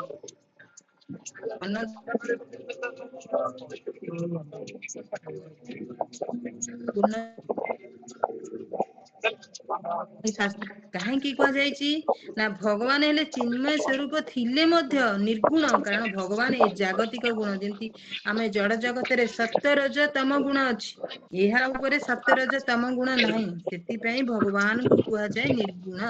ତାହେଲେ ଭଗବାନଙ୍କୁ ଶାସ୍ତ୍ରରେ ନିରାକାର ବୋଲି କାହିଁକି କୁହାଯାଇଛି, କାରଣ ଆମ ମାନଙ୍କ ଭଳି ଆକାର ଭଗବାନଙ୍କର ନୁହେଁ। ଆମର ଯେମିତି କିଶୋର ଅଛି, କିଶୋର ଅବସ୍ଥା ଅଛି, ଯୌବନ ଅବସ୍ଥା ଅଛି, ବୁଢା ଅବସ୍ଥା ଅଛି। ବୁଢା ହେଲେ ଚର୍ମ ଧୁପୁଡି ଯାଉଛି, ଆଖିକି ଦେଖା ଯାଉନି, ଦାନ୍ତ ସବୁ ଗଳି ପଡୁଛି, ସେମିତି ଭଗବାନ କଣ, ତାଙ୍କର ସେଇଭଳି ଅବସ୍ଥା ନୁହେଁ। ଭଗବାନ ସବୁବେଳେ ଯୌବନ, ସବୁବେଳେ ଯେମିତି 15-16 ବର୍ଷ ଅବସ୍ଥାରେ ଅଛନ୍ତି, ସେ କେବେ ବି ବୃଦ୍ଧ ହୁଅନ୍ତିନି। ସେଇଥିପାଇଁ ତାଙ୍କୁ କୁହାଯାଏ ନିରାକାର। ତାଙ୍କର ଆକାର କେବେ ବି ବଦଳେ ନାହିଁ। ଯେଉଁ ଶାସ୍ତ୍ରରେ ଭଗବାନଙ୍କୁ ନିର୍ବିଶେଷ ବୋଲି କୁହାଯାଇଛି, ତାହେଲେ ସେ ଶାସ୍ତ୍ର ପରେ ପରେ ଭଗବାନଙ୍କୁ ସବିଶେଷ ବୋଲି ମଧ୍ୟ କହିଛି।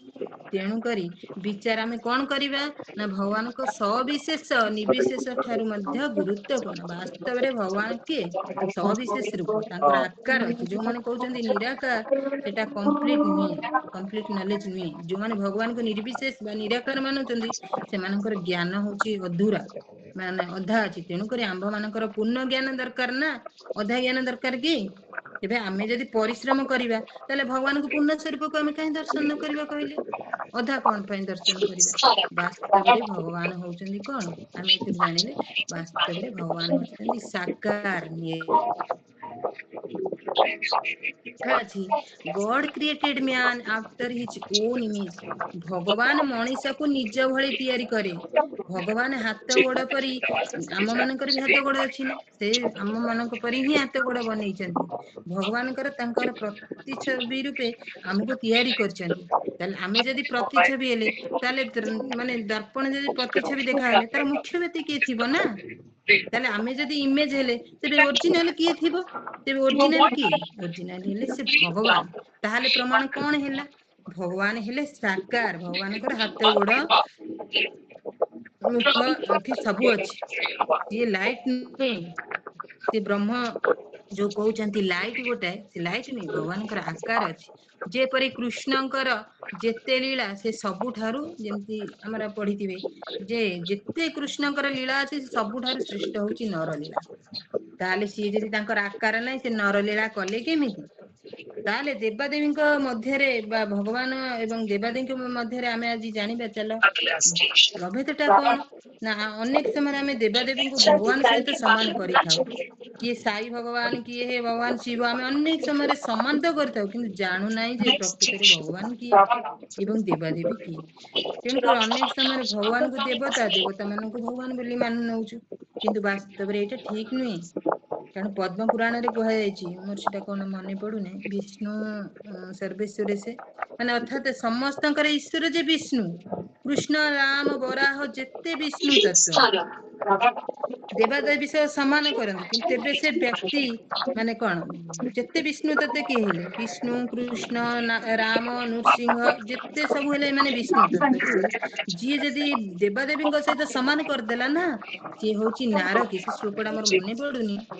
ସେମାନଙ୍କୁ କଣ ନରକକୁ ଯିବାକୁ ପଡେ ଏଇଟା ହିଁ ବହୁତ ଅପରାଧମୟ କ୍ରିୟା ତେଣୁକରି ଦେବାଦେବୀଙ୍କୁ ଭଗବାନ ସହିତ ସମାନ ମନେ କରିବା ହିଁ ଭୁଲ ଯିଏ ସମାନ ମନେ କରେ ସେ ହିଁ ନରକ ଗାମୀ ହବ ତେଣୁ ଆଜି ଜାଣିବା ତାହେଲେ ଦେବାଦେବୀ କିଏ ବାସ୍ତବ କଥା ହେଲା ଦେବତା ମାନେ ଗୋଟିଏ କଣ ଦେବାଦେବୀ ମାନେ ଗୋଟେ ହେଲେ ପଦବୀ ଯେମିତି ଇନ୍ଦ୍ର ବରୁଣ ସୂର୍ଯ୍ୟ ଏମାନେ ଗୋଟେ ପଦବୀ ବ୍ୟକ୍ତି ନୁହନ୍ତି ଅର୍ଥ କଣ ଯେପରି ଆମ ଦେଶରେ ଗୋଟେ ମୁଖ୍ୟମନ୍ତ୍ରୀ ଏବଂ ପ୍ରଧାନମନ୍ତ୍ରୀ ଗୋଟେ ଗୋଟେ ପଦବୀ ନା ବର୍ତ୍ତମାନ ମୁଖ୍ୟମନ୍ତ୍ରୀ କିଏ ଅଛନ୍ତି ଆମର ମୋହନ ମାଝୀ ଆଗରୁ କିଏ ଥିଲେ ନବୀନ ପଟ୍ଟନାୟକ ଯେତେବେଳେ ପର୍ଯ୍ୟନ୍ତ ମୁଖ୍ୟମନ୍ତ୍ରୀ ନବୀନ ପଟ୍ଟନାୟକ ଥିଲେ ତାଙ୍କୁ ଆମେ କଣ ମୁଖ୍ୟମନ୍ତ୍ରୀ କହୁଥିଲୁ ଏବେ ତାଙ୍କୁ କିଏ ମୁଖ୍ୟମନ୍ତ୍ରୀ କହୁଛନ୍ତି କି ପୂର୍ବତନ ମୁଖ୍ୟମନ୍ତ୍ରୀ କହୁଛନ୍ତି ପ୍ରଧାନମନ୍ତ୍ରୀ ମୁଖ୍ୟମନ୍ତ୍ରୀ ଆମ ଦେଶରେ ଗୋଟିଏ ସେଇଭଳି ପଦ ତାଙ୍କର ପଦ ଥିଲା ବୋଲି ଆମେ ତାଙ୍କୁ ମୁଖ୍ୟମନ୍ତ୍ରୀ କହୁଥିଲୁ ତାଙ୍କର ପଦ ଅବିକା ନାହିଁ ତାଙ୍କୁ ଆମେ ମୁଖ୍ୟମନ୍ତ୍ରୀ କହୁଛୁ କି ସେ ମୁଖ୍ୟମନ୍ତ୍ରୀ ପଦରେ ବସିଲେ ଯେତେବେଳେ ଆମେ ନବୀନ ପଟ୍ଟନାୟକଙ୍କୁ ମୁଖ୍ୟମନ୍ତ୍ରୀ କହିଲୁ ଅବିକା ଆମେ ତାଙ୍କୁ ମୁଖ୍ୟମନ୍ତ୍ରୀ କହୁଛୁ କି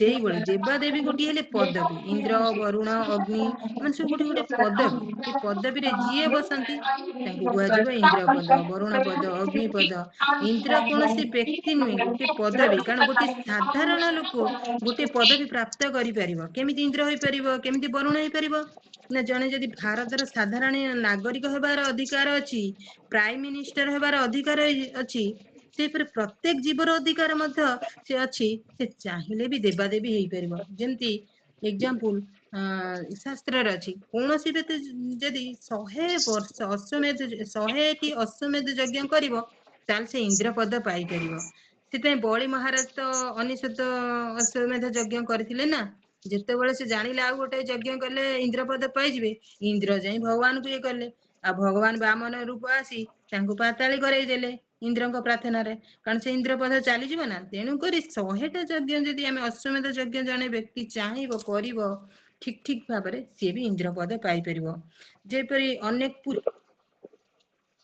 ଆହୁରି ଅନେକ ପୁଣ୍ୟ କାମ କଲେ ବି ଅନେକ ଦେବାଦେବୀଙ୍କ ପଦ ଆମେ ପାଇପାରିବା ଏହିପରି ବ୍ରହ୍ମା ବି ଗୋଟେ ପଦବୀ ସେ ବ୍ୟକ୍ତି ନୁହେଁ କୌଣସି ଯୋଗ୍ୟ ବ୍ୟକ୍ତି 100 ଜନ୍ମ ପର୍ଯ୍ୟନ୍ତ ଠିକ ଭାବରେ ବର୍ଣ୍ଣାଶ୍ରମ ଧର୍ମ ପାଳନ ଦ୍ଵାରା ସେ ବ୍ରହ୍ମା ପଦ ମଧ୍ୟ ପାଇପାରିବ ଏସବୁ ହଉଛି ଶାସ୍ତ୍ରରେ କଥା ମୁଁ ମନକୁ କହୁନି ଯାହା ଆମ ଗୁରୁ ବର୍ଗ ମାନେ ଆମକୁ କହିଛନ୍ତି ମୁଁ ସେଇଟା ହିଁ କହୁଛି ଆଉ ଭାବିବେନି ଯେ ମୁଁ ମନକୁ କହୁଛି ତେଣୁକରି ଭାଗବତରେ ଶିବଜୀ ମଧ୍ୟ ପାର୍ବତୀଙ୍କୁ କହିଛନ୍ତି ହେ ଦେବୀ କୌଣସି ଜୀବ ଯଦି ନିଜର ବର୍ଣ୍ଣାଶ୍ରମ ଧର୍ମ ନିଷ୍ଠାର ସହିତ 100 ଜନ୍ମ ପର୍ଯ୍ୟନ୍ତ ପାଳନ କରେ ନା ତାହେଲେ ସେ ବିରଞ୍ଚି ମାନେ ବ୍ରହ୍ମ ପଦ ପାଏ କିନ୍ତୁ ତତ୍ପର ହିଁ ମାନେ ତା ଠାରୁ ଯଦି ଅଧିକ କିଏ ପୁଣ୍ୟ କରେ ତାହେଲେ ସେ ମୋ ପଦ ପାଏ ମାନେ ମୋ ପଦ ମାନେ କଣ ଶିବ ପଦ ପାଏ ତା ମାନେ ବ୍ରହ୍ମା ଶିବ ଗୋଟିଏ ପଦବୀ ବ୍ୟକ୍ତି ନିଅନ୍ତି ଯଦ୍ୟପି ବ୍ରହ୍ମା ଶିବ ପଦବୀ ପ୍ରାପ୍ତ କିଏ ଆମ ଭଳିଆ ଯୋଗ୍ୟ ବ୍ୟକ୍ତି ମାନେ ଇଏ ତ କରିପାରିବା ନାହିଁ ଆମ ଭଳିଆ ବ୍ୟକ୍ତି ତ ବ୍ରହ୍ମା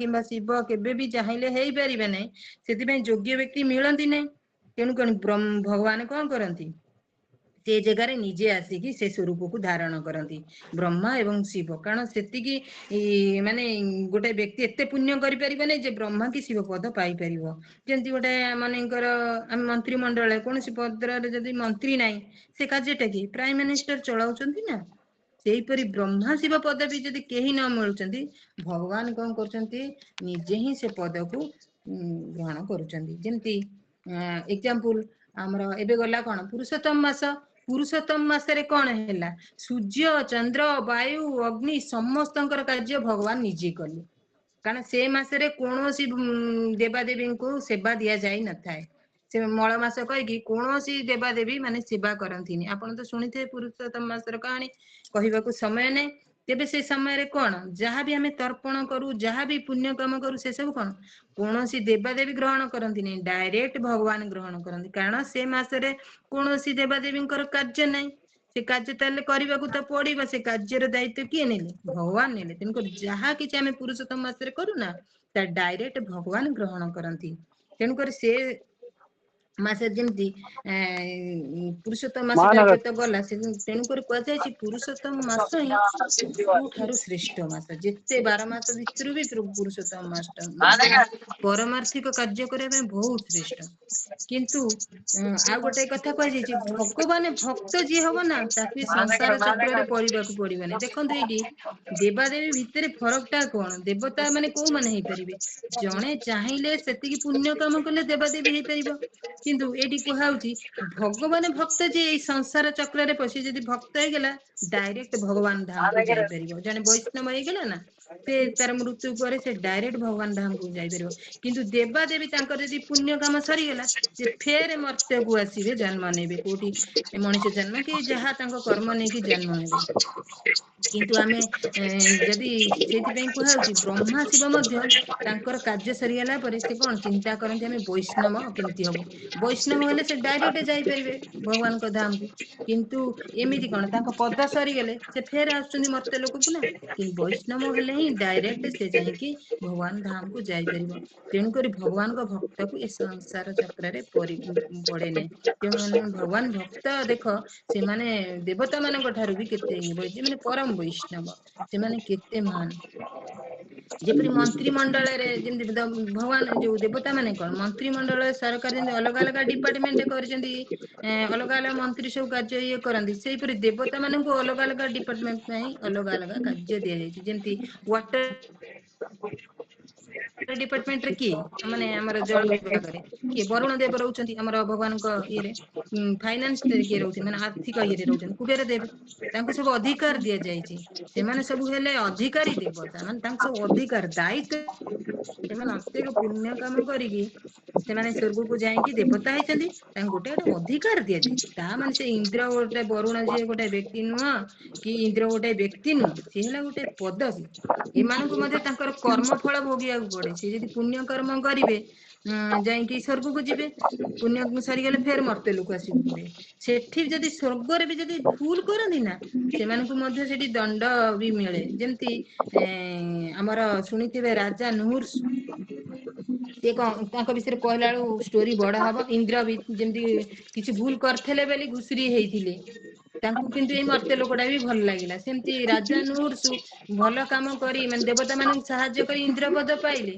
फिर खराब कम पाई सर्पजनी हवा पड़ा तेणु करी देवता हेले भी तांकर कौन किछि दिन पुण्य सरीगले से फेर आसती यही मर्त्य लोक को जमती देवता माने भगवान नुहति एमती देवता माने स्वर्ग मान जदि भी रहउछंती ताले कौन तांको कहले ना भूल कले भी तांको दंड मिलुछि ताले भागवतर सप्तम स्कंदर कौन कहे आम भितर ना गोटे शुभ अशुभ वासना आसे शुभ वासना कौन गोटे पवित्र इच्छा आ गोटे केते बेला आसे जेतेबेले श्रेष्ठ व्यक्ति बा साधु कृपा जेतेबेले हमको मिले महत पुरुषंकर जेतेबेले हम निंदा करिबा सेतेबेले आम भितर अशुभ वासना आसे एग्जांपल नारद ऋषि ठारू प्रहलाद हृदय कौन भक्ति भावना आसला मुनि ऋषि अभिशाप रु हिरण्यकशिपु भितर असुर भावना आसीला सेमती इंद्र पद हेले कौन हैला तांको ठारू श्रेष्ठ हेले साधु संत माने मु से स्टोरीटा कहलिनी नूर्स महाराज स्टोरी कहिथिले कि समय लागि थांदा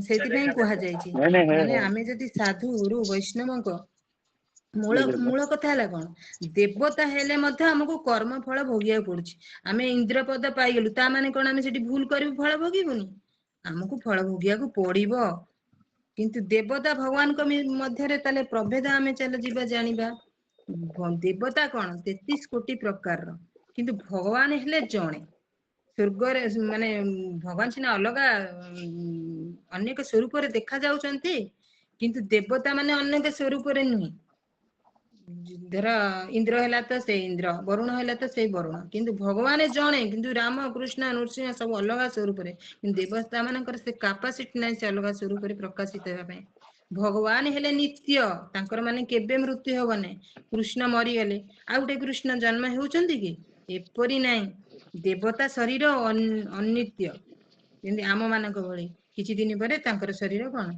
शेष होई जिवो आ गोटे भगवान देउथिबा फल माने आशीर्वाद से होची नित्य फल हला माने भगवान जो फलटा दियंती कोन भगवान को भक्ति सी कोन सब बळ पई थाए सेटा के खिणा हो नै किंतु देवता माने जो फल दियंती अनित्य माने देवा देवी पूजिले धन रत्न मिलुची किंतु से धन तो किछि दिन पर सरी जाउची ना क्षणस्थायी तेणुक देवता मानक फल होची क्षणस्थायी से अनित्य भगवान हेले मायाधीश माने माने माया होची तांकर सी होचंदी मायांकर उपरे माया तांको कबलित करि पारे नै भगवान को उपरे कोनोसी माया प्रभाव पकाय नै किंतु देवा देवी होचंदी मायार अधीन माने माया देवी देवा देवी को उपरे प्रभाव पकाय ताले भगवान मृत्यु हुए नै कि देवता माने मृत्यु वरण करती देवादेवी गोटे पदवी किंतु भगवान कौन पदवी नहीं भगवान व्यक्ति नुहे से साक्षात स्वयं प्रकाश आ गोटे प्रश्न आसो जमती जो माने दुर्गा मंगला तारिणी सब पूजा करुँचे दुर्गा मंगला किए तारिणी किए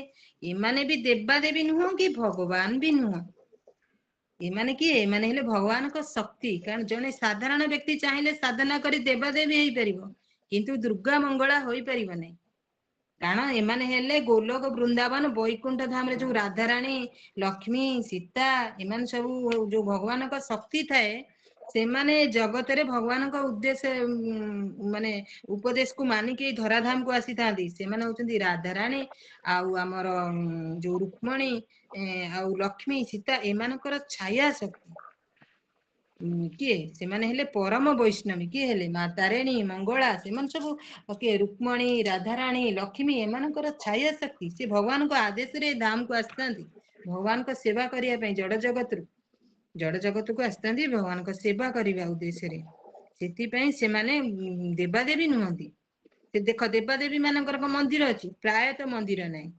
किंतु एमानकर देख दुर्गा मंगला तारिणी एमानकर मंदिर अछि कारण एमानकर भी पूजा करा जाय सेवा करा जाय कारण एमाने हेले परम वैष्णवी एमाने नित्य किंतु देवादेवी तो अनित्य किंतु माँ तारिणी माँ मंगला होउचंदी कोन नित्य भगवान का सेवा उद्देश्य से केवल जगत को आसीचंदी तेणु से माने हेले परम वैष्णवी ताले शिव किए शिव कौन देवता ना भगवान आम भाविबा केते लोक कहती शिव ही भगवान शिव ठार ही आसी कृष्ण शिव जमी भगवान कृष्ण आराध्य शिव तेणुक शिव ही मुख्य केते जन कहती किंतु किंतु वास्तव पक्षरे ए पदवी जो शिव पदवी शिव गोटे तो पदवी आम जानिले ना शिव पदवी नेबार योग्य प्राय कहीं मिलती नहीं तेणुक जगत व्यक्ति पक्षरे पदवीटा प्राप्त करने असंभव शिव देवता नुहे तेणुक शिव कौन भगवान कि प्रश्न आसब ना से भगवान भी नुहति कारण शिवंकर दुईटी स्वरूप अच्छी गोटे हूँ आमर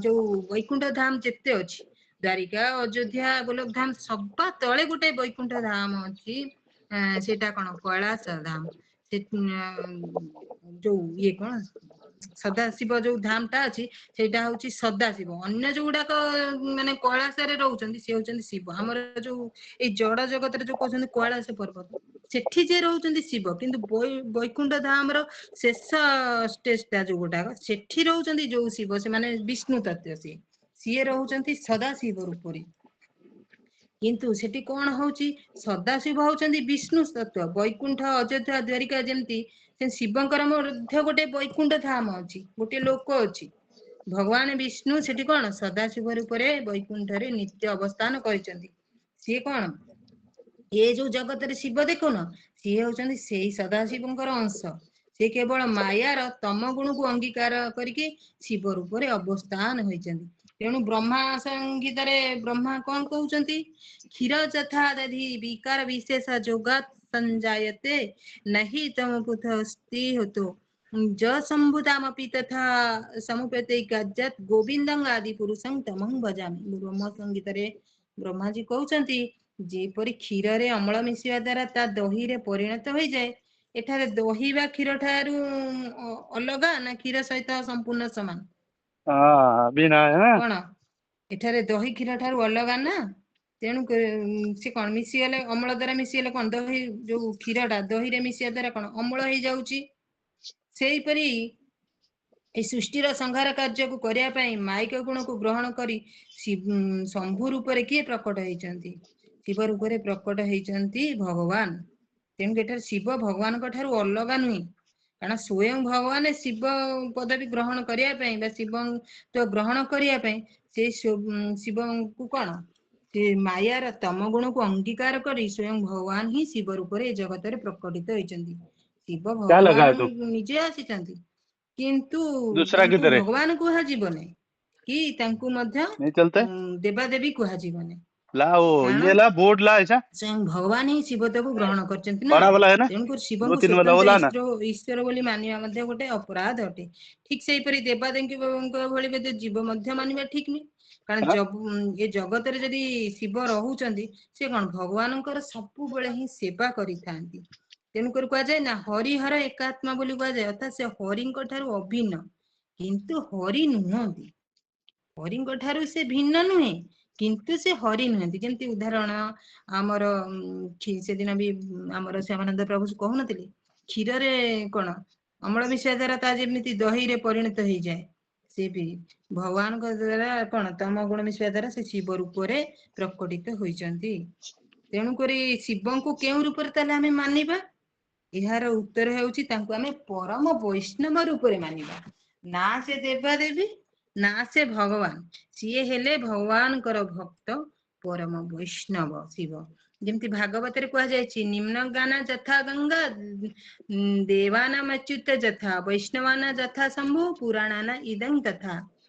जेमती निमग्न माने नदी नदी मानक मध्य जेमती गंगा श्रेष्ठ देवता देवता माने कौन दिव्यते इति देव एठी कौन जेमती हमको सेते बेले कहनी माने जेमती जय जय देव हरे कुआ जाए सेठी देव माने कौन देवता नहीं भगवान को कुआ जाए जेमती सेटा होची बहु प्रभावशाली बहु सम्मानीय बहु उज्जवलमय सेठी ही सेठी भगवान को सेठी दिया जाइछि से येटा आधारटा जेमती देव एठी कौन कहला दिव्यते एति देव माने भगवान जो श्रेष्ठ येटा दिया जाइछि उज्जवलमय दिव्य मान सम्मानीय सेई देवता मानक भितर श्रेष्ठ किए होउचंदी जेते प्रकार जेमती नृसिंह वामन अचंदी जेते भगवान अचंदी श्रेष्ठ होउचंदी अच्युत बा कृष्ण।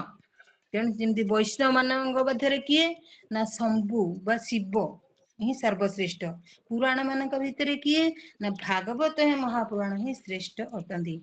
ताल भगवान भितर यदि स्वयं भगवान ताले स्वयं भगवान किए माने राम कृष्ण नृसिंह इत्यादि भगवान ताले ता भितर स्वयं भगवान किए एते आमे तो समस्त जानिले विष्णु तत्व राम कृष्ण नृसिंह समस्त भगवान आमे कहूचे ताले आमे मूल भगवान किए मूल किए जाटर समस्त सृष्टि होइचंती। ब्रह्म संहिता रे ब्रह्मा कहउचंती ईश्वर परम कृष्ण सचिदानंद विग्रह अनादिरादि गोविंद सर्व कारणं कारणं माने एठार कह भगवान ही स्वयं कृष्ण शास्त्र रे प्रमाण माने कौन दउछन राम कृष्ण बरा परशुराम कौन से अंतर नहीं जेपरी आमे शुणिचे पूर्णचंद्र आमे शुणिले ना पूर्णचंद्र चतुर्दशी चंद्र द्वादशी चंद्र एमानक भितर कौन से अंतर नहीं समस्ते तो चंद्र किंतु एथिरे मूल चंद्र की हेले पूर्णचंद्र सेमती एमाने जो चंद्र तो गोटी किंतु तांकर प्रकाशित अनुसार कौन होउची द्वादशी चंद्र चतुर्दशी चंद्र आउटे कम अंश जो प्रकाशित कर द्वितीय चंद्र कौचे कि चंद्र गोटी से तांकर प्रकाश अनुसार माने नामित होउचन सेई परि कृष्ण जेमती चंद्रकर मूल किए पूर्णमी चंद्र सेई परि सब भगवान किए मूल हेले कृष्ण अलग अलग बता कार्य तेरा पई से अलग अलग परिमाण रे प्रकाशित होउचंदी। एठी हमर जो कहली ईश्वर परम कृष्ण माने कृष्ण होउचंदी परम ईश्वर सचिदानंद विग्रह अनादिरादि गोविंद माने समस्तंकर आदि सी सम जेते जगत रे देखुच समस्तंकर मूल सी अनादि कृष्ण पर किंतु आज केही ना अनादि माने कृष्णकर किंतु केही मूल ना कृष्ण समस्तंकर मूल किंतु कृष्णकर मूल केही नांदी सेई समस्तंकर हेले आदि सर्व कारण कारण समस्त कारणकर होउचंदी माने जेते जड़ समस्तंकर मूल कारण होउचंदी गोविंद। पुणी ब्रह्माजी कहउचंती रामादि मूर्ति तु कला निमेन तिष्ठन् नानावतारम क्रोध भुवनेषु किंतु कृष्ण स्वयं समभवत् परमुपमञ्जो गोविन्दमादि पुरुषं तमहं भजामि। राम कृष्ण बराह नृसिंह आदि किए कृष्णଙ୍କର कला तो किए कृष्णଙ୍କର अंश।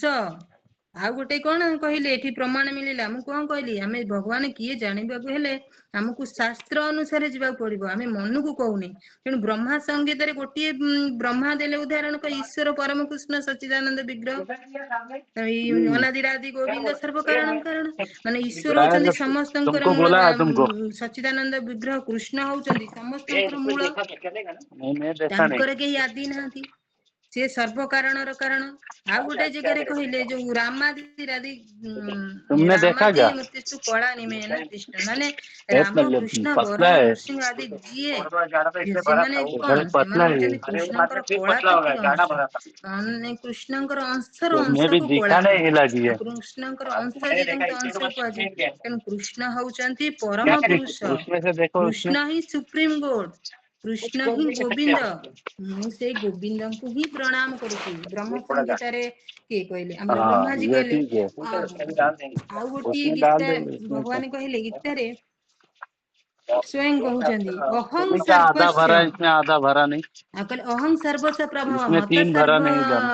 प्रवर्तते इक्तिमत्या भजन्ते मा बुद्धा भाव समन्विता गीतारे के भगवान निजे कहउचंदी मु ही समस्तंकर प्रभु मो ठारू ही समस्ते बाहरिचंती मोर और ही समस्त अंश कृष्ण ही भगवान बोले कहउछु माने हाँ हाँ माने कौन प्रभु एटी निजे कहउचंदी मु ही समस्तंकर प्रभु मो ठारू वो से जड़ सफर बहुत अच्छा जगत रे ये करता है उनको। ब्रह्मांड जहाँ किछि देखुछ जहाँ किछि शुणुछ सब ही तुम्हारे जैसा तांको ठारे तुम्हारे से भी बाहरिचंती खतरनाक है वो लोग। तांकोरी अंश ହେଲା ତେଣୁକରି କୃଷ୍ଣକୁ ଭଗବାନ ମାନିବା ବୋଲି ତା ମାନେ କଣ ଆମେ ଦେବାଦେବୀଙ୍କୁ ଅସମ୍ମାନ କରିବା କି ନା मंगाए କାରଣ क्या टेप? ଅନ୍ୟ ଦେବାଦେବୀ କିଏ କି टेप ସିଏ मंगाए ବି कि नहीं? କୃଷ୍ଣଙ୍କ ଅଂଶ ନା ତେଣୁକରି ବୁଦ୍ଧିମାନ बॉक्स ବ୍ୟକ୍ତି मंगाए 2 ଏ बॉक्स।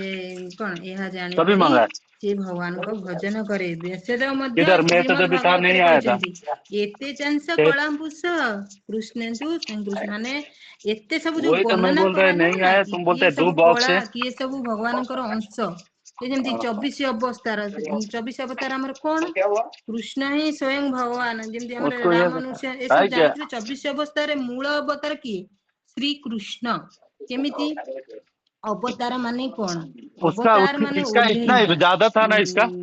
ଏଇ ଯୋଉ ଆମର ऊपर का 24 के लिए डाला, ଅବତାର अभी ଭିତରେ आएगा वो भी ଆସୁଛନ୍ତି भरेगा ना। କୃଷ୍ଣଙ୍କୁ କାହିଁକି କୁହାଯାଇଛି କୃଷ୍ଣ ଯଦି ଅବତାର ତାହେଲେ କେମିତି ହେଲେ ନା ଅପ୍ରପତା कुछ ପ୍ରପଞ୍ଚନ नहीं। ଅବତାରତି ଖଳୁ आओ देख, ଅବତାର ଅବତାରଣ ମାନେ କଣ आओ ଓହ୍ଲେଇବା देख बोल रहा था, बोला ଯିଏ सर को बोलोगे। मैं ଅପ୍ରପଞ୍ଚ बोला तेरे ମାନେ को क्या खुद लिए ବୈକୁଣ୍ଠ तू बोलेगा। ଜଗତରେ सर खुद ପ୍ରପଞ୍ଚନ कुछ नहीं बोल रहा है, तू ପଞ୍ଚଭୂତ क्यों ଆମର बोलेगा। ଜଡ ଜଗତ ମାଟି ପାଣି ପବନ ଆକାଶ ଅଗ୍ନିକି ନେଇ ପଞ୍ଚଭୂତ ନା ଯିଏ ଓହ୍ଲେଇକି ଆସନ୍ତି ତାଙ୍କୁ ହିଁ ଅବତାର କୁହାଯାଏ କୃଷ୍ଣ ତେଣୁକରି ଓହ୍ଲେଇକି ଆସିଛନ୍ତି ବୈକୁଣ୍ଠ ଧାମରୁ ଜଡ ଜଗତକୁ ତେଣୁକରି ଆମେ ତାଙ୍କୁ ଅବତାର କୁହାଯାଉଛି ନହେଲେ କୃଷ୍ଣ ହଉଛନ୍ତି ନିଜେ ବ୍ୟାସଦେବ ଭାଗବତରେ କହିଛନ୍ତି 24 ଅବତାର ଯୋଉ ନେଇଛନ୍ତି ଭଗବାନ ତା ଭିତରୁ ମୂଳ କୃଷ୍ଣ ହିଁ ହଉଛନ୍ତି ସ୍ୱୟଂ ଭଗବାନ କେମିତି ଆମେ ତାହେଲେ କାହିଁକି ଅବତାର ତାଙ୍କୁ ଗଣିତ କରୁଛୁ ନା ଅବତାର ମାନେ ଓହ୍ଲେଇବା ସେ ବୈକୁଣ୍ଠ ଜଗତରୁ ଏଇ ଧରାଧାମକୁ ଓହ୍ଲେଇକି ଆସିଛନ୍ତି ଯେମିତି ରାମ କୃଷ୍ଣ ନୃସିଂହ ବରାହ ସବୁ ଓହ୍ଲେଇକି ଆସିଛନ୍ତି ସେ ସେମିତି ଓହ୍ଲେଇକି ଆସିଥିବାରୁ ଆମେ ତାଙ୍କୁ 24 ଅବତାର